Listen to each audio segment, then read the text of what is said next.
سورۃ بقرہ آیت نمبر 222 کہ آپ سے حیض سے متعلق سوال کرتے ہیں، مسلمان آ کر آپ سے سوال کرتے ہیں تو آپ کہہ دیجئے کہ وہ گندگی ہے، ناپاکی ہے، اور اس حالت میں عورتوں سے الگ رہو، اور جب تک وہ پاک نہ ہو جائیں ان کے قریب مت جاؤ۔ ہاں، جب وہ پاک ہو جائیں تو ان کے پاس جاؤ جہاں سے اللہ تعالیٰ نے تمہیں اجازت دی ہے۔ اللہ تعالیٰ توبہ کرنے والوں کو اور پاک رہنے والوں کو پسند فرماتا ہے۔ بھائیو، بلوغت کے بعد جب عورت بالغ ہو جاتی ہے تو اس کو یہ دن آتے ہیں جس کو پیریڈ بھی بولتے ہیں۔ اس میں بلڈ آتا ہے، اس کو حیض کہا جاتا ہے، اور بعض دفعہ عادت کے خلاف، مثلا 7 دن، 5 دن یا 6 دن کے علاوہ بھی کسی خاتون کو زیادہ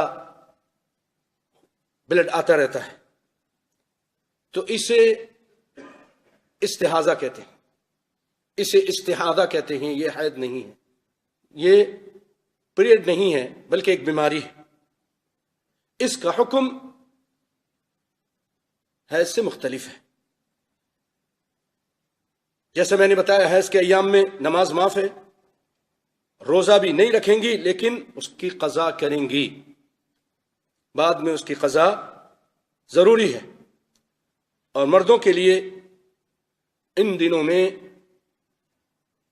پیریڈ والے دنوں میں، وہ عورتوں کے اپنے جسم، اپنے ماحول، آب و ہوا کے لحاظ سے کسی کے 3 دن، کسی کے 4 دن، کسی کے 5 اور 6، 7 دن یہ ہوتے ہیں۔ تو ان دنوں میں ان کے قریب، یعنی ملاقات خاص کے لیے نہیں جانا، یہ مردوں کے لیے حکم ہے۔ وَلَا تَقْرَبُوهُنَّ، البتہ ہاتھ لگانا، سلام کرنا، بوسہ کنار کرنا یہ جائز ہے۔ اسی طرح عورت ان دنوں میں کھانا پکا سکتی ہے، دیگر گھر کے کام وغیرہ کر سکتی ہے۔ کیوں؟ یہ وضاحت کیوں کی جا رہی ہے کہ یہودی ان دنوں میں عورتوں کو بالکل نجس سمجھتے تھے، اور ان کے ساتھ اختلاط، کھانا پینا کچھ بھی جائز نہیں سمجھتے تھے۔ صحابہ کرام نے ان کی بابت نبی کائنات صلی اللہ علیہ وسلم سے پوچھا تو یہ آیت اتری۔ انہوں نے کہا، اللہ کے رسول، پھر ہم بھی ایسے ہی کریں، بالکل دور رہیں آپ۔ پھر قرآن کی یہ آیت اتر گئی، صرف خاص ملاقات سے منع کیا جو آپ سمجھ رہے ہوں گے، باقی اٹھنا بیٹھنا، کھانا پینا، ہاتھ ملانا، بوسہ کنار سب جائز ہے، اس سے منع نہیں کیا۔ پاک ہو جائیں، اس سے 2 معنی مراد ہیں۔ پاک ہو جائیں، اس سے 2 معنی مراد ہیں۔ ایک تو یہ کہ وہ جب بلڈ بند ہو جائے تو وہ پاک ہیں، ان کے پاس آیا جا سکتا ہے، جیسا کہ ابن حزم اور بعض ائمہ اور شیخ علامہ ناصر الدین بانی رحمہ اللہ تعالیٰ اس کے قائل ہیں۔ نہائے بغیر نہیں نہائے اور اس کا شوہر ملاقات خاصہ کے لیے اس کے پاس آ جائے۔ لیکن دوسرے بہت سارے علماء اس طرف گئے ہیں کہ صرف بلڈ بند ہونا ہی نہیں، اس کا نہانا بھی ضروری ہے، کیونکہ قرآن پاک میں اللہ تعالیٰ فرماتا ہے حَتَّى يَطْهُرْنَا، یعنی یہ بند ہو جائے، فَإِذَا تَطَهَّرْنَا سے مراد جب وہ غسل کر لیں۔ بعض علماء اس طرف گئے ہیں کہ جب تک غسل نہ کر لیں وہ ان کے پاس آنا نہیں چاہیے۔ یہ نہیں کہ صرف بلڈ بند ہو گیا، جب تک غسل نہ کر لیں ان کے پاس نہیں آنا چاہیے، اور اس سے مباشرت اگر آیا تو حرام رہے گی۔ امام شوکانی نے اس کو راجح قرار دیا فتح القدیر، اور بہت سارے علماء اسی طرف گئے۔ تو بھائیو، آج اسی سے متعلق آپ کے سامنے اور بھی دیگر باتیں آپ سنیں گے۔ ایک خاتون ہیں، اما عائشہ رضی اللہ تعالی عنہ، روایت کرتی ہیں کہ وہ آئیں فاطمہ بنت ابی حبیش الى النبی صلی اللہ علیہ وسلم فقالت یا رسول اللہ انی امرأۃ استحاض، اللہ کے رسول، میں ایک ایسی عورت ہوں جس کو حیض کے علاوہ خون آتا ہے، جس کو حیض کے علاوہ خون آتا ہے، فلا اطہر، میں تو پاک نہیں ہوتی، افادع الصلاۃ، اللہ کے رسول میں صلاۃ نماز چھوڑ دوں؟ قال لا، آپ نے فرمایا نہیں، نماز نہیں چھوڑنا۔ یہ تو جو خاص ایام ہے اس کے علاوہ خون ہے، اس کی وجہ سے نماز نہیں چھوڑو گی، اس میں نماز پڑھنی۔ انما ذلک عرق، یہ ایک تو رگ ہے، اس میں کچھ خرابی پیدا ہو جاتی ہے، اس کا یہ خون ہے۔ ولیس بحیض، یہ حید نہیں ہے۔ حید جو میں نے بتایا کہ 5 دن 7 دن، ہر عورت کے ساتھ مختلف دن ہوتے ہیں، اس کے علاوہ یہ خون ہے۔ فَإِذَا أَقْبَلَتْ حَيْضَتُكِ فَدَعِ الصَّلَاةَ، جب تمہیں یہ ماہواری آ جائے، یہ دن آ جائے خاص دن، تو اپنی نماز کو چھوڑ دو۔ وَإِذَا أَدْبَرَتْ، جب یہ دن چلے جائیں، فَاغْسِلِي عَنْكِ الدَّمَ ثُمَّ صَلِّي، پھر تم جب یہ دن چلے جائیں، 5 اور دن اور 6 دن 7 دن، جتنے بھی تمہارے اپنے دن ہیں جو بیماری سے پہلے تمہارے ساتھ تھے، وہ جب بند ہو جائیں تو اس کے بعد نہا لو، اور پھر اس کے بعد تم نماز پڑھو۔ اور ایک روایت میں ہے ثم توضئی لکل صلاۃ، ہر نماز کے لیے تم ایک وضو کرو، ہر نماز کے لیے تم وضو کرو۔ مفہوم جو علماء اس کی تشریح میں لکھتے ہیں کہ خواتین کو 3 قسم کے خون سے واسطہ پڑتا ہے۔ ایک حیض کا خون جو ہر ماہ عورت کے بالغ ہونے کے سے لے کر بڑھاپے تک ایام حمل کے علاوہ برابر آتا رہتا ہے، اور اس کا رنگ حدیث میں آئے کہ کالا ہوتا ہے، سیاہ ہوتا ہے۔ دوسرا خون نفاس کا ہوتا ہے، یہ خون جو پیدائش کے بعد، بچے کی پیدائش کے بعد تقریباً 40 دن تک جاری رہتا ہے، یا اس سے کم و بیش۔ جب خون بند ہو جائے ولادت کے بعد، اسی وقت عورت پاک ہو جاتی ہے۔ تیسرا خون استحاضہ کا ہے، یہ حیض کے علاوہ جو خون آتا ہے، یہ خون دونوں خونوں سے الگ نوعیت کا ہوتا ہے۔ یہ ایک عاذل نامی، عربی میں عاذل کہتے ہیں، رگ پھٹ جانے کی وجہ سے ہوتا ہے اور مسلسل جاری رہتا ہے، اور یہ ایک بیماری کی صورت اختیار کر لیتا ہے۔ اس کا رنگ، اس میں جو خون ہوتا ہے بلڈ، وہ سرخ ہوتا ہے۔ اس کے جاری ہونے کا کوئی مقرر اور متعین وقت نہیں، ساری عمر بھی جاری رہ سکتا ہے۔ تو جب یہ آ جائے تو حیض کے خون سے پاک ہونے کے بعد نہا کر ہر نماز کے لیے وضو کر کے، نہانے کی ضرورت نہیں ہے۔ بعض صحابیات ایسا کرتی تھیں، کیا کرتی تھیں؟ ان دنوں میں بھی استحاضہ کا جو دن ہوتا تھا حیض کے علاوہ، اس میں بھی وہ نہا کر 2 نماز ایک ساتھ پڑھتی تھی۔ بعض حدیثوں میں بھی آیا، لیکن جیسا کہ آپ نے سنا، مسلم شریف کی روایت میں ہے کہ توضئی لکل صلاۃ، تم ہر نماز کے لیے وضو کر لو۔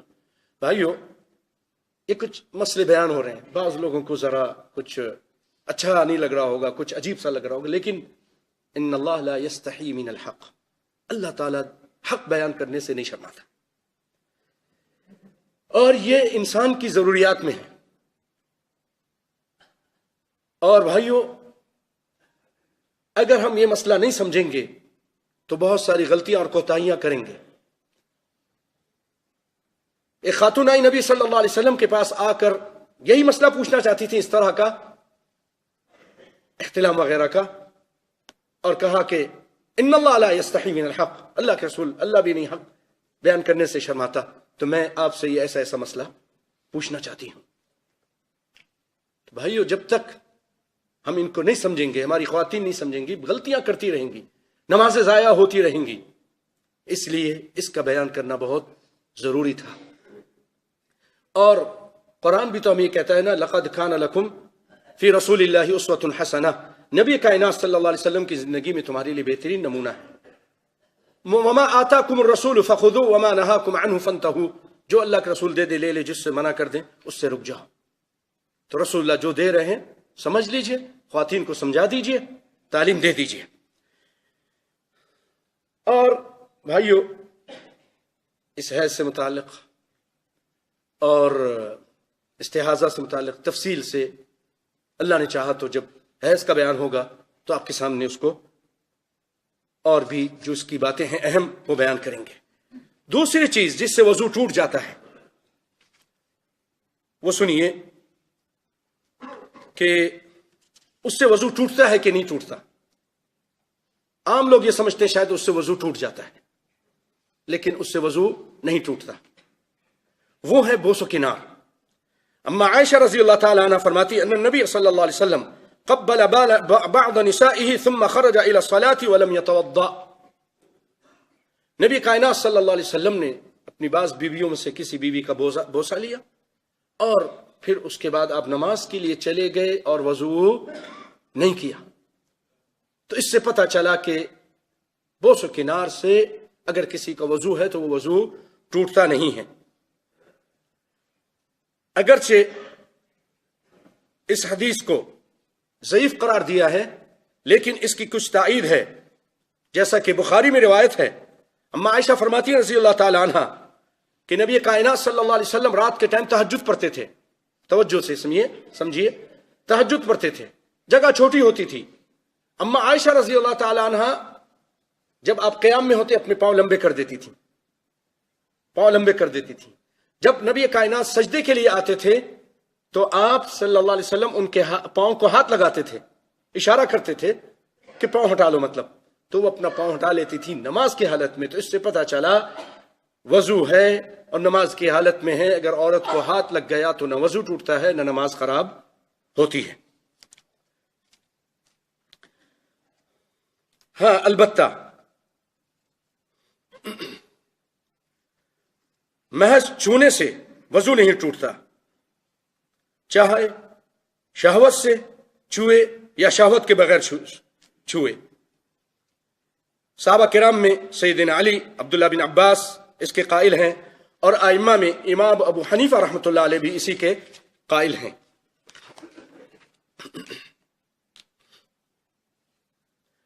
اس سے ہمیں یہ پتہ چلا اس حدیث سے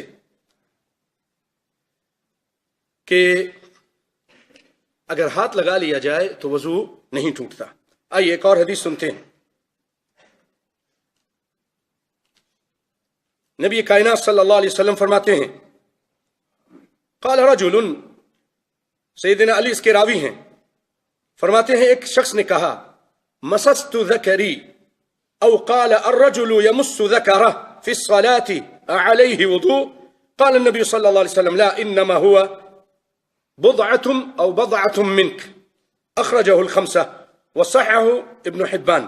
ایک شخص نے آ کے کہا اللہ کے رسول، ایک آدمی نماز پڑھتا ہے، نماز کی حالت میں اپنی شرمگاہ کو ہاتھ لگا لیتا ہے، شرمگاہ کو ہاتھ لگا لیتا ہے، تو کیا اس کا وضو ٹوٹ گیا؟ آپ صلی اللہ علیہ وسلم فرماتے ہیں کہ وضو نہیں ٹوٹا، نہیں، بلکہ یہ تمہارے جسم کا ایک ٹکڑا ہے۔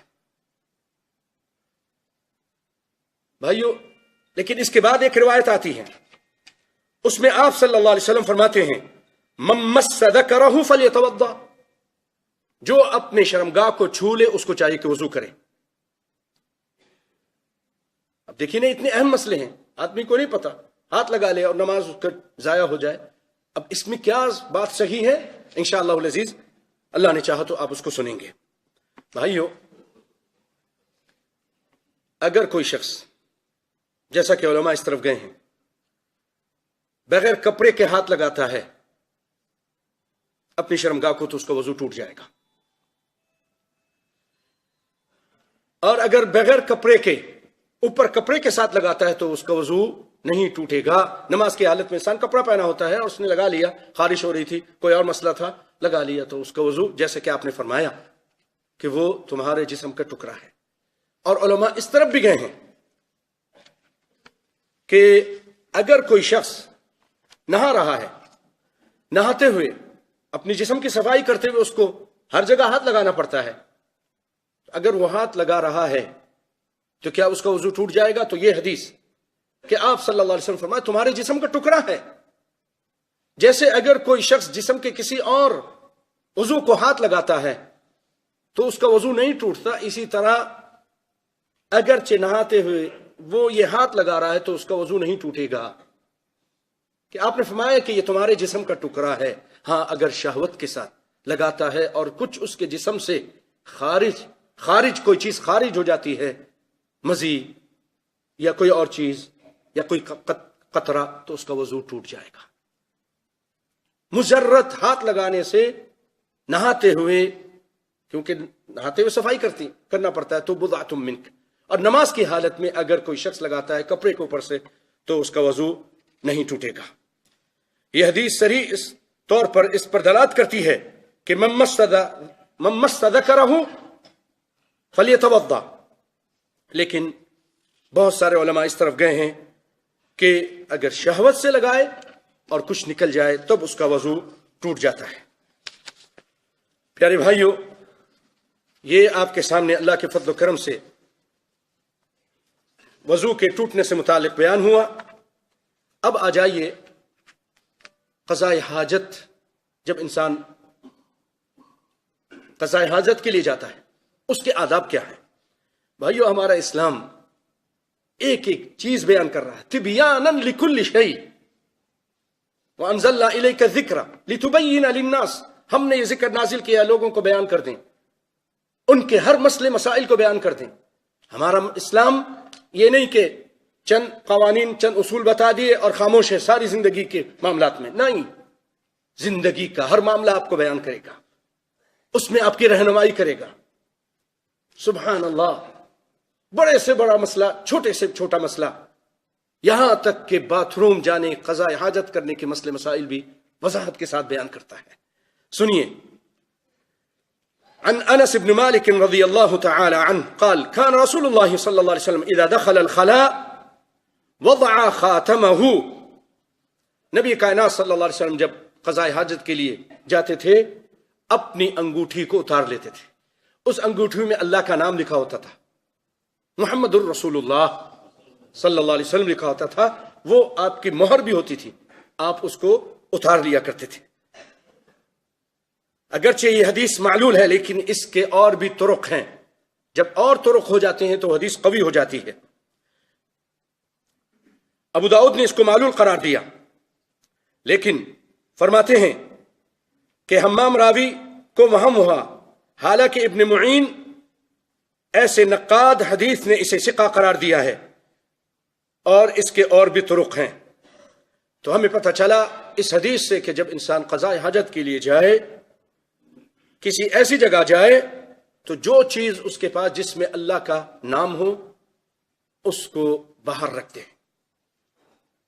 آج کے دور میں بھائیو ہمارے پاس یہ ٹیلی فون ہوتے ہیں، اس کے اندر قرآن تک ہے. اب اگر کسی مسافر جگہ پہ ہیں، کہیں اور ہیں، ایئرپورٹ پہ ہیں، ریلوے اسٹیشن پہ ہیں، وہاں آپ رکھ گئے، بھول گئے، بڑی اہم چیز. تو علماء نے اس کے بارے میں کہا کہ کیونکہ یہ بائٹس ہیں اصل میں وہ مل کر جب اسٹارٹ کرتے ہیں تو اس میں نظر آتا ہے آپ کے اسکرین پر، جب نہیں تو پھر وہ کچھ بھی نہیں ہے. تو اس کو آپ آف کر کے، یہ نہیں کہ وہ صفحہ کھلا ہوا ہے قرآن پاک کا اور باتھ روم جا رہے ہیں، وہ صحیح نہیں ہے. لیکن اگر آف کر دیا ہوا ہے اور باتھ روم میں اس کو لے کے گئے ہیں تو اس میں کوئی حرج نہیں ہے. اور نبی کائنات صلی اللہ علیہ وسلم جب جاتے تھے تو بھائیو الٹا پاؤں پہلے لے کے جاتے تھے اور یہ دعا پڑھتے تھے، اللہم انی اعوذ بک من الخبث والخبائث. اے اللہ میں تجھ سے پناہ چاہتا ہوں خبیث جنوں اور خبیث جنیوں سے، اس کو ساتوں نے روایت کیا ہے، یعنی بخاری، مسلم، ابو داؤد، نسائی، ابن ماجہ اور ترمذی، سب نے اس کو روایت کیا ہے۔ کیوں؟ یہ گندگی کی جو جگہیں ہوتی ہیں یہاں جن اور خراب جن، شیطان جن، خبیث جن یہاں بسیرا کرتے ہیں۔ جنوں کا وجود ہے، بعض لوگ انکار کرتے ہیں، نہیں ہے، نہیں۔ وَإِذْ صَرَفْنَا إِلَيْكَ نَفَرًا مِّنَ الْجِنِّ يَسْتَمِعُونَ الْقُرْآنَ، ہم نے ایک جنوں کی جماعت آپ کی طرف بھیجی تھی۔ قرآن میں اللہ تعالیٰ کہہ رہا ہے، اور انہوں نے کہا اِنَّا سَمِعْنَا قُرْآنًا عَجَبًا، ہم نے قرآن سنا۔ تو جنوں کا وجود ہے، اس کا انکار کرنا گویا کہ قرآن کا انکار کرنا ہے۔ بعض لوگ اس کا انکار کرتے، صحیح نہیں ہے۔ اور آپ یہاں فرما رہے ہیں کہ اللہم انی اعوذ بک من الخبث والخبائث، خبیث جن اور خبیث جنیوں سے میں تیری پناہ پکڑتا ہوں، کیونکہ ان کی بسیرے کی جگہ ہوتی ہے، جو گندے جن ہوتے ہیں، اچھے جنوں کی نہیں۔ تو اس لیے یہ دعا سکھائی ہے۔ جو لوگ دعا پڑھ کے نہیں جاتے، ان دعاؤں کا اذکار کا خیال نہیں رکھتے، بھائیو وہاں جاتے ہیں تو ان کو پھر جن تنگ کرتے ہیں، جن چڑھ جاتے ہیں، پھر بعد میں کہتے ہیں کہ یہ ہو گیا، فلاں قاری کے پاس لے کے جاؤ، دم کراؤ، اور یہ ہو رہا ہے، وہ ہو رہا ہے۔ اصل وجہ یہ ہے کہ ہم میں سے بعض لوگ اذکار صباح، نماز کا خیال، نماز کے بعد اذکار، باتھ روم کے اذکار، گھر داخل ہونے کے اذکار، یہ ساری چیزیں ہیں، ہمیں معلوم نہیں۔ بھائی نبی کائنات صلی اللہ علیہ وسلم فرماتے ہیں جو شخص اپنے گھر آتا ہے، بسم اللہ پڑھتا ہے، شیطان وہیں سے پیچھے ہو جاتا ہے، نہیں داخل ہوتا۔ جب آپ بسم اللہ نہیں بولتے، وہ کہتا ہے دوسروں جنوں کو بھی آؤ آؤ، یہاں ہمارے لیے کھانا بھی ہے، یہاں ہمارا سونا بھی ہے، رات گزارتا ہے۔ انسان جب اپنی گھر والی کے پاس جاتا ہے خاص ملاقات کے لیے، وہاں بھی اگر دعا نہیں پڑھتا وہ شامل ہو جاتا ہے، شامل ہو جاتا ہے۔ بھائیو یہ دعائیں سیکھیے۔ ایک کتاب آتی ہے حسن المسلم، حسن المسلم ایک کتاب ہے، آپ وہ لے لیجیے، اس میں اس طرح کی ساری دعائیں گھر سے نکلتے ہیں، دعا پڑھیے، بسم اللہ توکلت علی اللہ، اللہم انی اعوذ بک من ان اضل او اضل او ازل او ازل او اظلم او اظلم او اجہل او یجہل علی۔ یا اللہ میں اس سے پناہ چاہتا ہوں کہ میں پھسلوں یا پھسلائی جاؤں، یا میں ظلم کروں یا ظلم کیا جاؤں، یا اللہ یا میں گمراہ ہوں یا کسی کو گمراہ کروں یا کوئی مجھے گمراہ۔ یہ بڑی پیاری پیاری دعائیں ہیں، جب یہ انسان پڑھ لیتا ہے اللہ کی حفاظت میں آ جاتا ہے۔ اسی طرح جب قضاء حاجت کے لیے جائے تو یہ دعا پڑھے، اور وہاں پر خاموش رہے، کوئی بات نہ کرے، اللہ کا ذکر بھی اب وہاں جا کے نہ کرے، زبان کو بالکل روک لے۔ نبی کائنات صلی اللہ علیہ وسلم اسی طرح فرماتے ہیں، ابو ہریرہ اس کے راوی ہیں، کہ اتقوا اللاعنین الذی یتخلی فی طریق الناس او فی ظلہم۔ نبی کائنات صلی اللہ علیہ وسلم فرماتے ہیں کہ ایسی جگہوں پر، جیسے انسان کہیں بڑ میں چلا گیا، کہیں گاؤں میں چلا گیا، تو آپ صلی اللہ علیہ وسلم فرماتے ہیں ان جگہوں پر قضاء حاجت کرنے سے بچو جو لوگوں کے راستہ ہے۔ جب کوئی شخص راستے میں لوگوں کے چلنے کی جگہ پگ ڈنڈی ہو یا روڈ ہو، گاؤں میں چلنے کے لیے پگ ڈنڈی ہوتی ہے، لوگ چلتے ہیں تو وہ راستہ بن جاتا ہے، کوئی شخص وہاں ایسا حاجت کر دے، ہر آدمی آ کے گالی دے گا، لعنت کرے گا، یار دیکھو کتنا گندا آدمی تھا، اس کی ایسی ویسی گالی دے گا۔ آپ صلی اللہ علیہ وسلم فرماتے ہیں ایسے لعنتی چیزوں سے بچو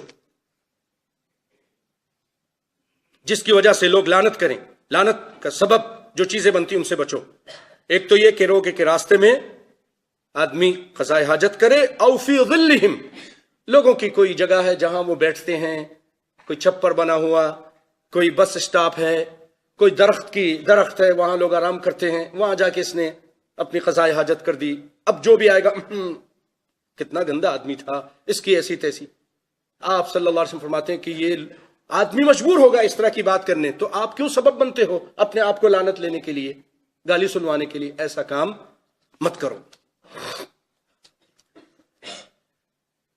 اور ایک روایت میں ہے کان رسول اللہ صلی اللہ علیہ وسلم يدخل الخلاء فاحمل انا وغلام نحوی اداوة من ماء وعنزة فيستنجي بالماء. سیدنا انس رضی اللہ تعالیٰ عنہ روایت کرتے ہیں کہ میں اور میرے ساتھ ایک اور لڑکا غلام، وہ ایک برتن اٹھاتے تھے ہم پانی کا، اور ایک نیزہ لے کر ہم چلتے تھے اور نبی صلی اللہ علیہ وسلم کے لیے وہاں رکھ دیتے تھے. آپ وہاں جا کے قضاء حاجت فرماتے تھے. یہ ان کی خدمت ہو رہی ہے. تو شاگرد اور چھوٹا اپنے بڑے کی خدمت کر سکتا ہے، کم رتبے والا بڑے والے کی خدمت کر سکتا ہے. بیٹا اپنے باپ کی خدمت کرے، شاگرد اپنے استاد کی خدمت کر سکتا ہے. اور آپ صلی اللہ علیہ وسلم قضاء حاجت سے فارغ ہونے کے لیے کیا استعمال کرتے تھے؟ پانی استعمال کرتے، بالماء. اور اسی طرح پانی کے علاوہ ڈھیلا بھی استعمال کیا جا سکتا ہے، اس کی ذکر آپ سنیں گے. اور اہل قبا ان کے بارے میں اللہ تعالیٰ نے فرمایا فیہ رجال یتطہرون یحبون ان یتطہرون. اس میں ایسے لوگ رہتے ہیں جو پاکی کو پسند کرتے ہیں. آپ نے پوچھا کہ بھئی اللہ نے تمہاری تعریف کی ہے، تم کیا کرتے ہو؟ کہا اللہ کے رسول ہم اگر ڈھیلا استعمال کرتے ہیں تو پانی بھی استعمال کرتے ہیں، یا پانی استعمال کر لیں تو ڈھیلا استعمال کرتے ہیں، پتھر استعمال کرتے ہیں. تو اللہ نے ان کی تعریف کی تھی. اور اگر صرف پانی استعمال کر لیا تب بھی کافی ہے، اور اگر صرف ڈھیلا استعمال کر لیا تب بھی کافی ہے. لیکن ڈھیلا 3 استعمال کریں گے یا پھر 5 کریں گے یا طاق رکھیں گے، جفت نہیں ہونا چاہیے. 3 5 7 جب تک آپ دیکھ نہیں دیکھے بھئی اس سے صفائی نہیں ہو گئی. ٹیشو بھی، کیونکہ ٹھیلے کی جگہ پر ہے، اگر نہیں ہے کوئی تو ٹیشو بھی، پانی بھی نہیں ہے تو ٹیشو بھی یوز کر سکتا ہے. اور پانی افضل ترین چیز ہے. اور نبی کائنات صلی اللہ علیہ وسلم چھپ جاتے تھے، قضاء حاجت کے لیے چھپ جاتے تھے. آپ نے فرمایا، مغیرہ بن شعبہ رضی اللہ تعالیٰ عنہ روایت کرتے ہیں قال علی رسول اللہ صلی اللہ علیہ وسلم خذ الاداوہ. آپ نے فرمایا پانی اٹھاؤ، ایک برتن. یہ بھی شاگرد ہیں اور بڑے زبردست شاگرد ہیں. مغیرہ بن شعبہ بہت داہیہ ہیں، داہیت العرب، بہت زبردست. سبحان اللہ. ان کا چھوٹا سا قصہ آپ کو سناتا ہوں. سیدنا عمر رضی اللہ تعالیٰ عنہ کے زمانے میں بحرین کے یہ گورنر تھے. یہاں کے لوگوں نے ان پہ الزام لگا دیا کہ یہ ذرا صحیح کام کرتے تھے بالکل سختی کے ساتھ. تو انہوں نے کہا کہ اس سے کیسے جان چھڑائیں، اس پہ الزام لگائیں.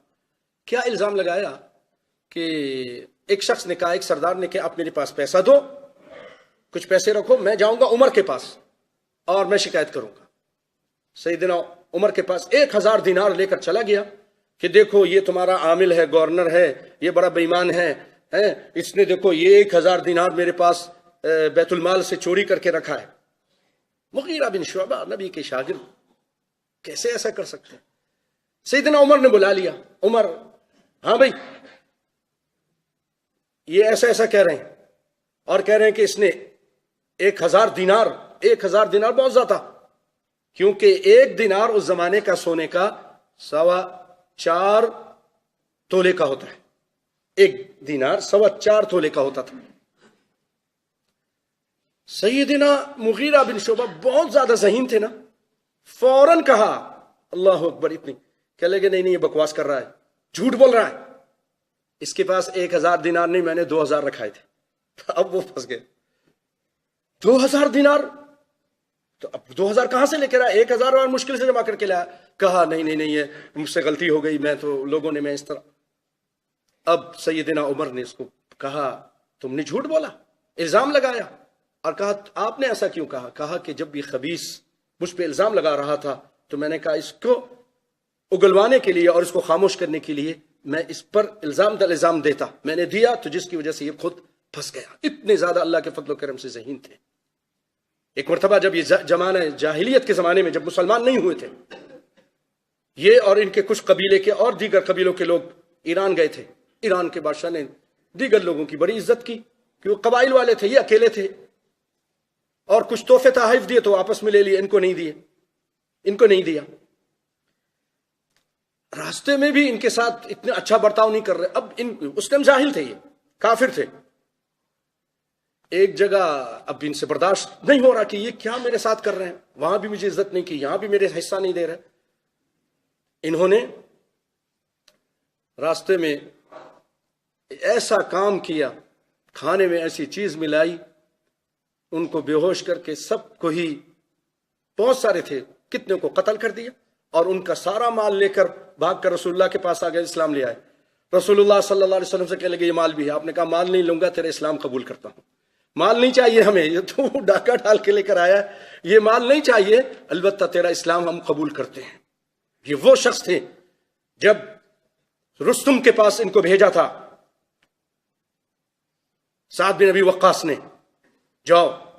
وہاں گئے، پھٹا پرانا لباس، پیون لگے ہوئے، چلتے ہوئے قالین پر چھلانگ مار کے اس کے اوپر برابر بیٹھ گئے مغیرہ بن شعبہ رضی اللہ تعالیٰ عنہ. اور رستم کہنے لگا تم ہم سے جنگ کرو گے، تمہاری تلوار دیکھو اس پہ نیام بھی نہیں ہے. انہوں نے کہا نیام نہیں ہے.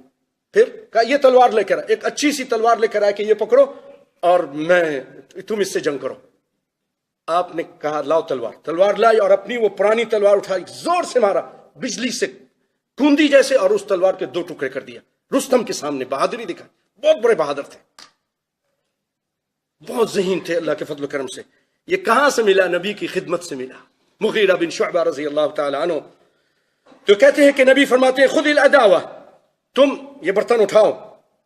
فانطلق حتى توارى عینی فقضى حاجته، متفق علیہ. چلے گئے، چھپ گئے جا کر، اور چھپ کر پھر آپ صلی اللہ علیہ وسلم نے قضاء حاجت فرمائی. اور بھائیو ایک اور روایت سنیے کہ جس میں نبی کائنات صلی اللہ علیہ وسلم نے یہ جو حدیث میں نے آپ کے سامنے پڑھی، لانتی کاموں سے بچو، ان میں کچھ روایتیں ایسی ہیں جس میں ضعف ہے، لیکن وہ کل 5 چیزیں ایسی ہیں جن جگہوں پر آپ صلی اللہ علیہ وسلم نے قضاء حاجت سے منع کیا ہے. عام راستہ، سایہ دار درخت، پانی کے گھاٹ، پانی کا گھاٹ، ضفت النہر، پھلدار شجرۃ المثمرہ، اور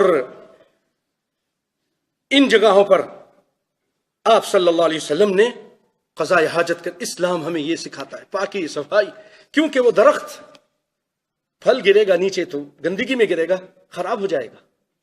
لوگوں کے چلنے کی جگہ، نہر، پانی وہاں لوگ پیتے ہیں.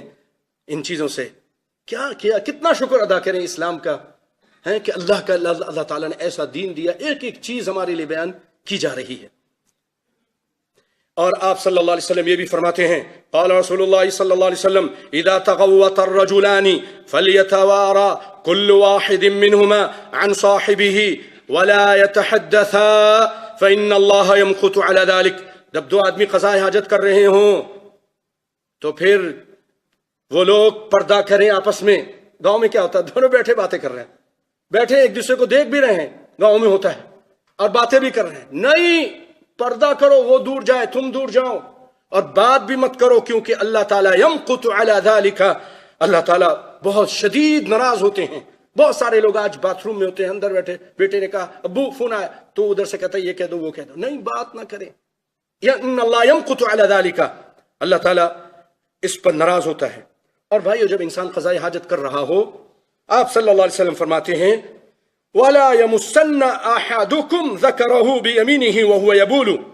جب انسان قضاء حاجت کر رہا ہے تو اپنے شرمگاہ کو سیدھے ہاتھ سے نہ پکڑے، سیدھے ہاتھ سے نہ پکڑے، الٹے ہاتھ سے ہاں اس کی صفائی کرنا ہے، کچھ کرنا ہے. سیدھے ہاتھ سے پانی ڈالے، سیدھے ہاتھ سے اپنی شرمگاہ کو نہ پکڑے. پھر آگے سنیے کیا فرماتے ہیں وَلَا يَتَمَسَّحْ مِنَ الْخَلَا بِيَمِينِهِ. جو دوسری جگہ ہے انسان کی، ایک بول کے لیے ایک براز کے لیے، دونوں جگہ، براز والی جگہ کو بھی سیدھے ہاتھ سے نہ پکڑے. وَلَا يَتَنَفَّسْ فِي الْإِنَاءِ. پانی پیتے ہوئے اس میں سانس نہ لے. کیوں؟ آج ڈاکٹر سب بتاتے ہیں کہ اس سے جراثیم نکلتے ہیں، اسی پانی میں چلے جاتا ہے، اسی لیے اس میں پھونک نہ مارے. بعض لوگ چائے پیتے ہیں، یہ کیا کر رہے ہو، غلط ہے. آپ کے جراثیم اس کے اندر جا رہے ہیں. اسلام نے اس سے منع کیا, 1400 سال پہلے منع کر دیا. آج ڈاکٹر بتا رہے ہیں اس سے جراثیم آ جاتے ہیں, پھر وہ ان کے جسم کے اندر چلا جاتا ہے. اور آپ صلی اللہ علیہ وسلم کہا 3 سانس میں آپ پانی پیو اور سانس باہر نکالو. پانی پیتے وقت برتن میں سانس لینا اس لیے منع کہ سانس کے ذریعے جراثیم اس میں چلے جاتے ہیں اور معدے میں داخل ہو جاتے ہیں. اسی لیے پانی پیتے ہوئے گھٹا-گھٹ ایک ہی سانس میں آپ نے پینے سے منع کیا, بلکہ اس کو 3 دفعہ پیے اور سانس جب لے رہا ہے تو باہر نکالے, بسم اللہ, پھر الگ کرے اور جو تنفس ہے وہ باہر نکالے, اندر اس کے اندر برتن میں نہ کرے. آئیے, جو میں نے کہا تھا کہ ڈھیلے, تو ڈھیلے کون سے ہونے چاہیے؟ پتھر ہے, مٹی ہے, اس طرح کی چیز تو یوز کر سکتے ہیں. اس کے بارے میں حدیث سنیے. عن سلمان رضی اللہ عنہ قال لقد نهانا رسول اللہ صلی اللہ علیہ وسلم ان نستقبل القبلہ. نبی صلی اللہ علیہ وسلم نے قضاء حاجت کرتے ہوئے قبلہ کی طرف رخ کرنے سے منع کیا. بغائط او بول او ان نستنجی بالیمین, سیدھے ہاتھ سے استنجا کرنے سے بھی منع کیا, سیدھے ہاتھ سے. او ان نستنجی باقل من 3 احجار, 3 پتھروں سے کم سے بھی استنجا, اگر پانی نہیں ہے استنجا کر رہا ہے 3 پتھروں سے کم سے نہیں کرے گا. او ان نستنجی برجیع او عظم, آپ صلی اللہ علیہ گوبر سے, صلی اللہ علیہ وسلم نے گوبر سے بھی استنجا کرنے سے منع کیا, گوبر سے اور ہڈی سے بھی. بھائیوں, گوبر سے ایک روایت میں تھے کہ وہ گدھے کی لید تھی, تو وہ تو خود ناپاک ہے. اس کے علاوہ اگر بکری کی یا گائے کی یا بھینس کی لید لائی جائے تو اس سے بھی منع ہے, اس سے بھی منع ہے. استنجا کرتے ہوئے کوئی شخص استنجا کر رہا ہے, پتھر نہیں یہ لے کر آیا, اس سے نہیں کر سکتا. کیوں؟ نبی کائنات صلی اللہ علیہ وسلم کے پاس صحیح روایتوں میں کہ جن آئے تھے اور کہا اللہ کے رسول ہمارے لیے کچھ, اللہ سے دعا کیجیے گا اللہ ہمیں کھانے پینے کا سسٹم بنا دے. تو آپ نے دعا کی. تو ہم جو ہڈی کھاتے ہیں, گوشت کھاتے ہیں, اس کے جو ہڈی بچ جاتی ہے, جب اس ہڈی کو ہم پھینک دیتے ہیں, اللہ تعالیٰ ہمارے بھائی جو جن ہیں ان کے لیے اس ہڈی میں گوشت پیدا کر دیتا ہے. اسی لیے آپ صلی اللہ علیہ وسلم نے اس ہڈیوں سے استنجا کرنے سے منع کیا. ہڈی سے استنجا مت کرو. اور گوبر سے, جو جانور ہمارے جانور کھاتے ہیں چارہ اور دانہ اور جو کچھ بھی, پھر وہ گوبر بن کے نکلتا ہے. اللہ تعالیٰ ان کے جانوروں کے لیے جو جنوں کے پاس ان کی سواریاں ہیں, ان کے جانوروں کے لیے اس گوبر وغیرہ کو پھر ان کے لیے غذا بنا دیتا ہے جانوروں کے لیے. تو اسی لیے آپ صلی اللہ علیہ وسلم نے ان گوبروں سے بھی اور ان ہڈیوں سے بھی استنجا کرنے سے منع کیا ہے. بھائیو, اس کے بعد اور بھی کئی مسئلے ہیں, لیکن انشاءاللہ العزیز وہ آئندہ آپ کے سامنے, خاص طور پہ باتھ روم میں اگر ہیں, گھر کے اندر ہیں, تو کس طرف رخ کریں, کیسے کریں, نہ کریں, قبلے کی طرف رخ کریں کہ نہ کریں, اس سے متعلق اور دیگر جو مسائل ہیں انشاءاللہ العزیز وہ آپ کے سامنے آئندہ بیان کریں گے. اللہ رب العالمین ہمیں قرآن سنت پر عمل کرنے کی توفیق عطا فرمائے. اللہ رب العالمین ہم سب کے گناہوں کو معاف فرما دے. اے رب العالمین ہمیں دین کی صحیح سمجھ عطا فرما. اے رب العالمین جو کچھ سنا ہے ہمیں اس کو سن کر اس پر عمل پیرا ہونے کی توفیق عطا فرما. اے اللہ تو اپنے پیارے پیغمبر حضرت محمد مصطفیٰ صلی اللہ علیہ وسلم پر اپنے سب سے اعلیٰ اور عرفہ درود و سلام نازل فرما, جیسا کہ اللہ تعالیٰ خود فرماتے ہیں ان اللہ ملائکتہ یصلون علی النبی یا ایھا الذین آمنوا صلوا علیہ وسلموا تسلیما. اللهم صل علی محمد وعلى آل محمد كما صليت على ابراہیم وعلى آل ابراہیم انك حمید مجید. اللهم بارک علی محمد وعلى آل محمد كما باركت على إبراهيم وعلى آل إبراهيم إنك حميد مجيد. اللهم أعز الإسلام والمسلمين وأذل الشرك والمشركين. اللهم دمر أعداء الدين واجعل هذا البلد آمنا مطمئنا سخاء رخاء وسائر بلاد المسلمين. اللهم فرج هم المهمومين ونفس كرب المكروبين واقض الدين عن المدينين واشف مرضانا ومرضى المسلمين. اللهم اغفر للمؤمنين والمؤمنات والمسلمين والمسلمات الأحياء منهم والأموات إنك سميع قريب مجيب الدعوات. اللهم اكفنا شر أعدائك وأعدائنا بما شئت. اللهم من أراد بنا وللإسلام والمسلمين كيدا فاجعل كيده في نحره وأشغله في نفسه واجعل تدبيره دماره. يا قوي يا عزيز يا ملك يا ديان يا حي يا قيوم برحمتك نستغيث. اللهم اجعل هذا البلد آمنا مطمئنا سخاء رخاء وسائر بلاد المسلمين. ربنا آتنا في الدنيا حسنة وفي الآخرة حسنة وقنا عذاب النار. ربنا هب لنا من أزواجنا وذرياتنا قرة أعين واجعلنا للمتقين إماما. عباد الله، إن الله يأمر بالعدل والإحسان وإيتاء ذي القربى وينهى عن الفحشاء والمنكر والبغي يعظكم لعلكم تذكرون. اذكروا الله يذكركم ولذكر الله أكبر وقوموا إلى الصلاة.